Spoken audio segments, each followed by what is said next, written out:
सरकार से 24 सितंबर को मामले में मांगा जवाब। और बैठक में वन कर्मियों के वेतन से जुड़े मामले पर हुई चर्चा। चंपावत से वीडियो कॉन्फ्रेंस से शामिल हुए सीएम धामी। बड़ी जानकारी आपको बता रहे हैं देहरादून से, जहां पुष्कर सिंह धामी ने अचानक कैबिनेट बैठक बुलाई। बड़ी जानकारी आपको बता रहे हैं, वन विभाग कर्मियों के वेतन से जुड़े मामले पर बैठक। सुप्रीम कोर्ट ने सरकार से 24 सितंबर को मामले में जवाब मांगा था और बैठक में वन कर्मियों के वेतन से जुड़े मामले पर चर्चा हुई। बड़ी जानकारी आपको बता रहे हैं, वन विभाग कर्मियों के वेतन से जुड़े मामले पर सीएम धामी ने अचानक कैबिनेट बैठक बुलाई। आपको बता दें, सुप्रीम कोर्ट ने सरकार से 24 सितंबर को मामले में जवाब मांगा था और इसी से जुड़े मामले पर सीएम धामी ने चर्चा के लिए अचानक कैबिनेट की बैठक बुलाई।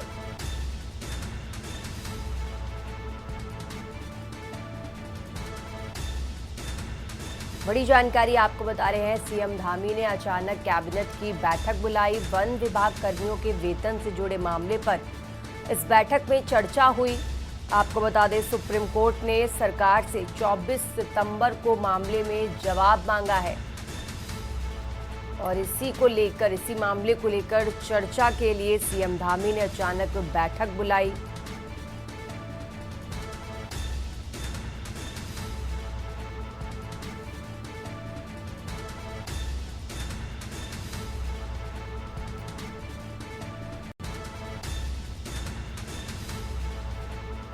चंपावत से वीडियो कॉन्फ्रेंस में शामिल हुए सीएम धामी। बड़ी जानकारी आपको बता रहे हैं, वीडियो कॉन्फ्रेंसिंग के जरिए इस बैठक में सीएम पुष्कर सिंह धामी शामिल हुए। वन विभाग कर्मियों के वेतन से जुड़े मामले पर यह अहम बैठक बुलाई गई अचानक, जिसमें कैबिनेट की बैठक थी। और आपको बता दें, सुप्रीम कोर्ट ने सरकार से 24 सितंबर को मामले में जवाब मांगा है।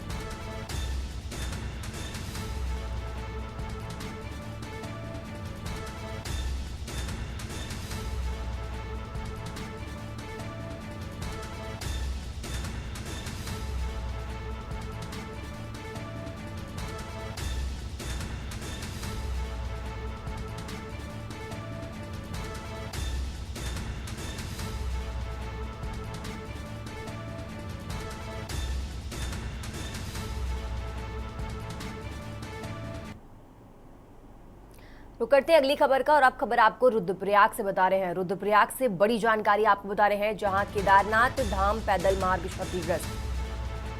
जंगल चट्टी के पास पैदल मार्ग हुआ क्षतिग्रस्त। बड़ी जानकारी आपको बता रहे हैं, श्रद्धालुओं से फिलहाल सुरक्षित स्थान पर रोका गया है श्रद्धालुओं को प्राथमिकता पर निकालने के निर्देश दिए गए हैं। बड़ी जानकारी आपको बता रहे हैं, जंगल चट्टी के पास पैदल मार्ग हुआ क्षतिग्रस्त।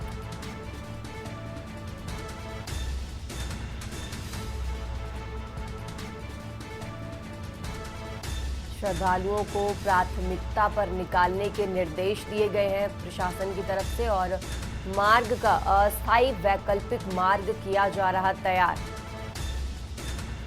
रुद्रप्रयाग से अहम जानकारी आपको बता रहे हैं, केदारनाथ धाम पैदल मार्ग हुआ क्षतिग्रस्त। जंगल चट्टी के पास पैदल मार्ग हुआ क्षतिग्रस्त। श्रद्धालुओं से फिलहाल सुरक्षित स्थान पर श्रद्धालुओं को रोका गया है और श्रद्धालुओं को प्राथमिकता पर निकालने के निर्देश दिए गए हैं। रुद्रप्रयाग से अहम जानकारी आपको बता रहे हैं।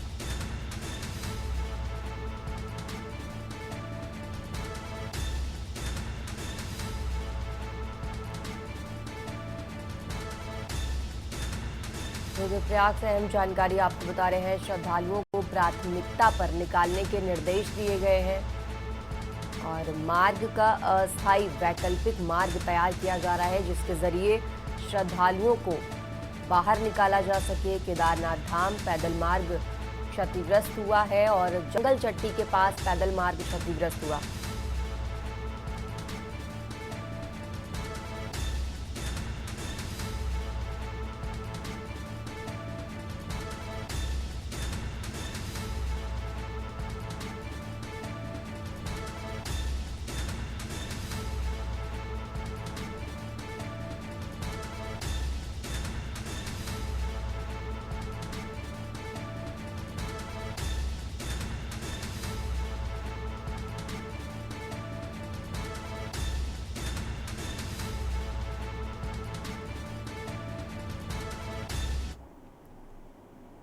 उत्तराखंड की खबरों में आगे बढ़ते हैं। रुड़की कोर विश्वविद्यालय का प्रथम दीक्षांत समारोह आयोजित किया गया, जिसमें उत्तराखंड के राज्यपाल गुरमीत सिंह ने कार्यक्रम में शिरकत की। इस दौरान विश्वविद्यालय द्वारा उनका जोरदार स्वागत किया गया। वहीं कार्यक्रम में गेस्ट ऑफ ऑनर के रूप में मनीष जैन, प्रबंध निर्देशक बीबीपी प्रकाशन जेसी जैन, प्रेसिडेंट कोर विश्वविद्यालय ने प्रमुखता से सहभागिता की। वहीं दीक्षांत समारोह में विभिन्न पाठ्यक्रमों के 615 से अधिक विद्यार्थियों को डिग्रियां प्रदान की गईं और विभिन्न श्रेणियों में स्वर्ण और रजत पदक राज्यपाल गुरमीत सिंह के द्वारा विद्यार्थियों को दिया गया। वहीं राज्यपाल गुरमीत सिंह ने छात्र छात्राओं के उज्जवल भविष्य की कामना की है।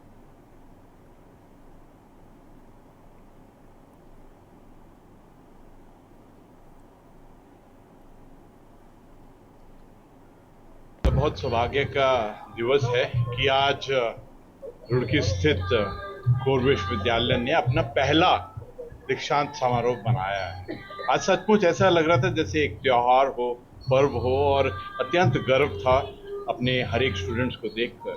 650 ने अपनी डिग्रियां हासिल की हैं, लेकिन सबसे गहरी खुशी तब हुई जब देखा कि जो गोल्ड मेडल विनर्स थे उसमें सबसे ज़्यादा हमारी बेटियां थी। तो एक एहसास होता है कि हमारा यूथ, हमारी बेटियां किस प्रकार से सफलता की ओर बढ़ रही हैं। रुक करते हैं अगली खबर का। रुड़की में इंसानियत को शर्मसार कर देने वाला मामला सामने आया है, जहां पर नाले के अंदर नवजात शिशु का शव बहता हुआ मिला, जिसके बाद मौके पर लोगों की भारी भीड़ इकट्ठा हो गई। लोगों के द्वारा स्थानीय पुलिस को मामले की सूचना दी गई। वहीं सूचना मिलते ही मौके पर पहुंची पुलिस ने स्थानीय लोगों की मदद से शव को बाहर निकलवाया। आपको बता दें कि गंगनहर कोतवाली क्षेत्र के पुरानी तहसील स्थित नाले में एक नवजात शिशु का शव गंदे नाले में बहता हुआ मिला, जिसको लेकर स्थानीय लोगों का वहां पर भारी तादाद में तांता लग गया और स्थानीय पुलिस को मामले की सूचना दी गई। मौके पर पहुंची पुलिस ने नवजात शिशु के शव को बाहर निकलवाया और फिलहाल सिविल हॉस्पिटल मोर्चरी में भिजवा दिया है। स्थानीय लोगों का आरोप है कि ये कारनामे निजी अस्पताल द्वारा किए जाते हैं, जो पूरी तरीके से इंसानियत को शर्मसार करते हैं। बताया गया है कि स्वास्थ्य विभाग की लापरवाही की वजह से इन निजी अस्पतालों की ऐसी घिनौनी हरकतें लगातार सामने आ रही है, जिसको लेकर स्थानीय लोगों ने स्वास्थ्य विभाग पर कई तरह के गंभीर आरोप और कई सवाल खड़े किए हैं।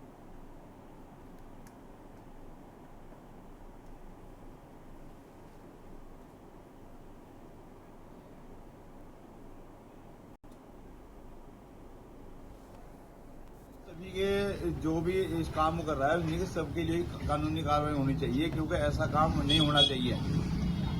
अब ये देखो, आप कम से कम भी 6-7-8 महीना बच्चा होगा जिसमें घेर दिया, फिर से दबा भी सके थे, इसे कहीं वो भी कर सके थे, तो नाले में कहना जरूरी था। ये सिर्फ इंसान को शर्मसार करने वाला मामला है।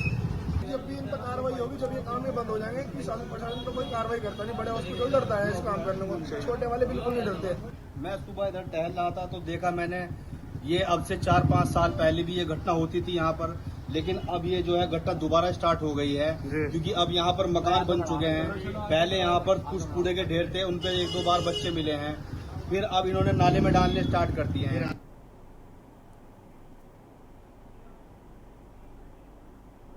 बढ़ते आगे खबरों में। ग्रामीण क्षेत्रों में बिना लाइसेंस के कई फर्जी मेडिकल स्टोर खुल गए हैं। लगातार मिल रही शिकायतों का संज्ञान लेकर ड्रग इंस्पेक्टर अनीता भारती ने लक्सर क्षेत्र में छापेमारी की भनक लगते ही मेडिकल स्टोर संचालकों में हड़कंप मच गया और कई मेडिकल स्टोर संचालक दुकान बंद करके भाग खड़े हुए। ड्रग इंस्पेक्टर अनीता भारती ने मेडिकल स्टोरों में दवाइयों की बारीकी से जांच की और उनके लाइसेंस भी चेक किए। साथ ही उन्होंने बिना फार्मासिस्ट के मेडिकल स्टोर चलाने वालों को सख्त हिदायत दी और बिना फार्मासिस्ट दवाई बेचने वालों के खिलाफ भी सख्त कार्रवाई करने की चेतावनी दी है। हाँ, अक्सर से मुझे लगातार शिकायतें मिल रही थी कि कुछ दवाइयों द्वारा, कुछ मेडिकल स्टोर द्वारा जो है दवाइयों का मिसयूज किया जा रहा है। तो आज उसी में मेरे द्वारा यहाँ पर औचक निरीक्षण किया गया। 8-10 मेडिकल स्टोर किए हैं चेक मैंने। हालांकि मेडिकल स्टोर पे ऐसा कुछ मिलता नहीं है, फिर भी नज़र रहेगी। अगर कोई गलत करेगा तो ज़रूर पकड़ा जाएगा। और ये भी शिकायतें हैं कि जो दवाइयाँ हम लोग, जो कंपनी नकली दवाइयाँ जो पकड़ी जा रही हैं, तो कहीं ना कहीं छोटे मोटे मेडिकल स्टोरों पे आके अपनी दवाइयाँ बेचते हैं। तो ऐसे में लोगों को इंस्ट्रक्शन दिया गया है, मेरे द्वारा अभी दे रही हूँ, कि किसी भी ऐसे इंसान से दवाई नहीं लेंगे जो मेडिकल स्टोर नहीं है उसका। तो जिससे भी दवाई खरीदें, एक ऑथेंटिक डीलर से खरीदें। और पैसा बचाने के चक्कर में लोग कई बार क्या करते हैं कि अपनी किसी से भी दवाइयाँ ले लेती हैं, जो कि गलत है। रुकेंगे एक छोटे से ब्रेक के लिए, जल्द हाजिर होंगे। खबर उत्तराखंड में एक बार फिर से हाजिर है, रुक करते हैं खबरों का। देवभूमि उत्तराखंड में कानून व्यवस्था के मुद्दे पर सियासत थमने का नाम नहीं ले रही है। दरअसल राजधानी देहरादून में कांग्रेसियों ने मुख्यमंत्री आवास का कूच किया। इस विशाल कूच में हजारों लोगों, जिसमें कि विशेषकर महिलाओं ने एकत्रित होकर राज्य सरकार के खिलाफ जमकर नारेबाजी की। जाहिर है लोगों की इस नाराजगी ने सरकार की चिंता बढ़ाई होगी। वहीं कांग्रेसियों का आरोप है कि भाजपा के राज में शांतिप्रिय प्रदेश उत्तराखंड में भी अपराध बढ़े हैं। चिंता की बात यह है कि कई मामलों में भाजपा के नेता शामिल हैं, जिन्हें सरकार बचाने का प्रयास कर रही है। कांग्रेस का कहना है कि भाजपा नेता मुकेश बोरा पर महिला कर्मचारी से दुष्कर्म का आरोप है, लेकिन कोई कार्रवाई नहीं की गई। इसके अलावा सल्ट भाजपा मंडल अध्यक्ष भगवत बोरा पर किशोरी के छेड़छाड़ के आरोप लगे हैं। इसके अलावा ऐसे दर्जनों भाजपा नेताओं पर आरोप है, लेकिन कोई कार्रवाई नहीं हुई। वहीं राज्य में विपक्ष के बवाल के बीच भाजपा के अपने ही नेताओं ने सरकार की टेंशन बढ़ा दी है। दरअसल हरिद्वार सांसद त्रिवेंद्र सिंह रावत ने खुद की सरकार के राज में राज्य की कानून व्यवस्था पर सवाल खड़े किए हैं। ये रिपोर्ट देखिए।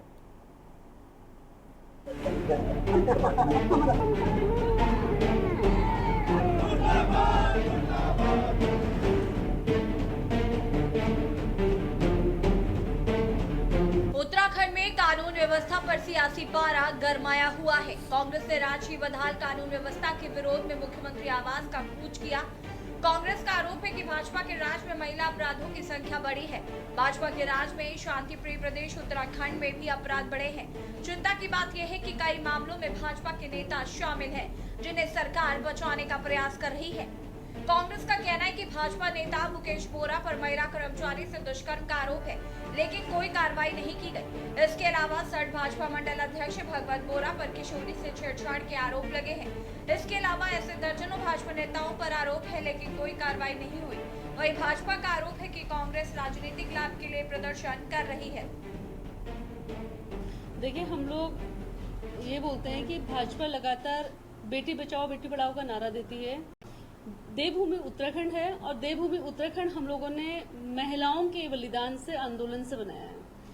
आज इस प्रदेश की बेटियां अपने आप को यहाँ पे सुरक्षित महसूस नहीं कर रही हैं।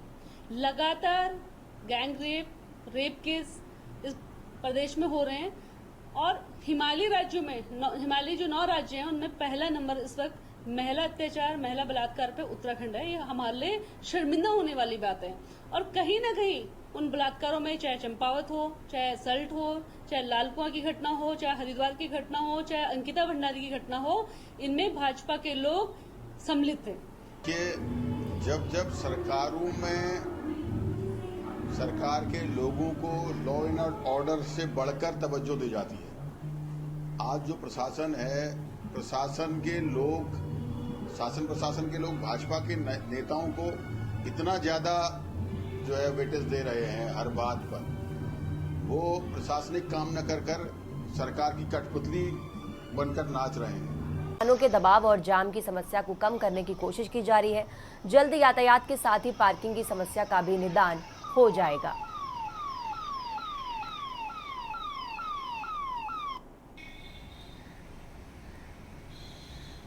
देखिए, जहाँ तक पार्किंग की बात है, ऋषि मैडम के निर्देश पर लगातार हम नैनीताल, हल्द्वानी और भीमताल जितने हमारे पर्यटन के दृष्टिगत से महत्वपूर्ण क्षेत्र हैं सभी में पार्किंग की व्यवस्था कर रहे हैं। हमारे नैनीताल में 2 पार्किंग बन के तैयार हैं जिनके टेंडर किए गए हैं। भीमताल में हमारी गर्म पानी में एक पार्किंग है, 2 पार्किंग हमारी हल्द्वानी में है। इसके अलावा हमारी 3-4 पार्किंग अभी पाइपलाइन में है जिस पे हम काम कर रहे हैं ताकि वाहनों को खड़े करने की व्यवस्था की जा सके और सड़क पे लगने वाले जाम से मुक्ति पा सकें। देश में क्रिकेट प्रेमियों की कोई कमी नहीं देखी जाती, हर कोई इस खेल का दीवाना है। वहीं उत्तराखंड की बात करें तो उत्तराखंड में भी क्रिकेट प्रेमियों की कमी नहीं है। इसी को लेकर अंतर विभागीय क्रिकेट प्रतियोगिता सचिवालय कप 2024 का आयोजन किया जा रहा है। इसका आयोजन उत्तराखंड सचिवालय क्रिकेट क्लब द्वारा किया जा रहा है। इसकी जानकारी प्रेस वार्ता कर दी गई। वहीं क्लब के सचिव ने बताया कि ये क्रिकेट प्रतियोगिता 22 सितंबर से 12 अक्टूबर 2024 तक चलेगी। ये match Maharana Pratap cricket stadium Raipur में खेला जाएगा। इसी के साथ ही देहरादून के अन्य क्रिकेट ग्राउंड में भी मैच खेले जाएंगे। इस क्रिकेट प्रतियोगिता में कुल 41 टीमें भाग ले रही हैं, जिसमें 32 टीम पुरुषों की व 9 टीमें महिलाओं की है। वहीं उन्होंने ये भी बताया कि इस क्रिकेट प्रतियोगिता में कुल 71 मैच खेले जाएंगे। इस क्रिकेट प्रतियोगिता में कई सरकारी विभागों की टीम प्रतिभाग करेंगी और मुख्य अतिथि के तौर पर कैबिनेट मंत्री सुबोध उनियाल शामिल होंगे।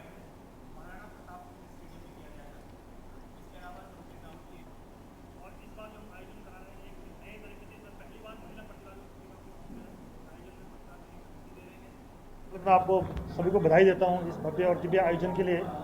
मैं आपके संबोधन के बताना चाहता हूं कि दिनांक 22 सितंबर से इस प्रतियोगिता का आयोजन कराया जा रहा है।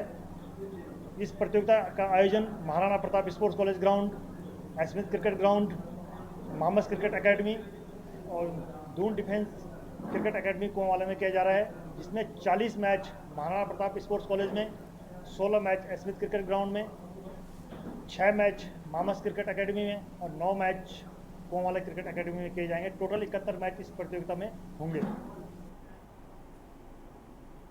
और अब खबर टिहरी से है, जहां जिलाधिकारी मयूर दीक्षित ने कलेक्ट्रेट का निरीक्षण कर कर्मचारियों को साफ सफाई रखने के निर्देश दिए। जिलाधिकारी टिहरी ने प्रशासनिक संग्रह, मुख्य राजस्व लेखाकार सहित सभी पटल का निरीक्षण कर कर्मचारियों से फाइलों को दुरुस्त रखने का निर्देश दिया। कोई भी फाइल पेंडिंग ना हो, इसके लिए निर्देश दिए। जिलाधिकारी के निरीक्षण के दौरान कई कर्मचारियों द्वारा अपनी पटल पर कोई भी फाइल लंबित ना रहे। जिलाधिकारी टिहरी ने कर्मचारियों को अपने आई कार्ड रखने के भी निर्देश जारी किए। जिलाधिकारी के साथ अपर जिलाधिकारी कृष्ण कुमार मिश्रा भी मौजूद रहे।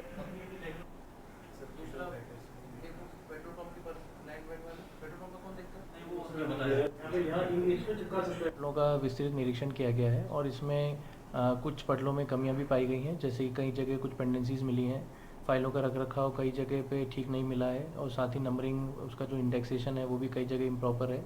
कुछ पटलों पे संतोषजनक कार्रवाई की गई है, जहाँ पे पेंडेंसी कम है और फाइलों का रखरखाव भी अच्छा है। तो इस क्रम में जहाँ जहाँ पे कमियाँ मिली हैं उनको सख्त हिदायत दी गई है और कई कुछ जो हमारे कर्मचारी हैं उनके द्वारा जिनके द्वारा लापरवाही की गई है उनको शोकॉज नोटिस भी जारी करेंगे और जिनके द्वारा अच्छा कार्य किया जा रहा है उनको हम प्रशस्ति पत्र भी देंगे। और कोशिश ये कर रहे हैं कि इस बहाने जितना भी हमारा कार्य हो सकता है, जितने भी हमारे निरीक्षण हो रहे हैं, जितनी भी हमारी पेंडेंसी उसको हम कम कर सकें। और इस निरीक्षण का मेन उद्देश्य यही था कि हमारे कलेक्ट्रेट में किसी भी प्रकरण की कोई भी फाइल पेंडिंग ना हो और अधिक से अधिक निस्तारण की जो हमारी स्पीड है वो और बेहतर हो सके। उत्तराखंड की खबरों में फिलहाल इतना ही। आप